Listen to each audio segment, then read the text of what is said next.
emakume egune iritze zait, urte guztien zelebra berdeule, eta bera, mendiken aurrea azte genean danu zelebratzen.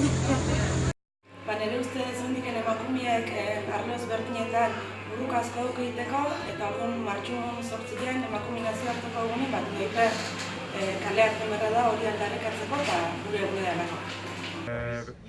Bat izen legien bezalaxe, beste egun bat izen legien bezalaxe. Nauze bakoitxe, behan egunde dugun bezalaxe. Bale?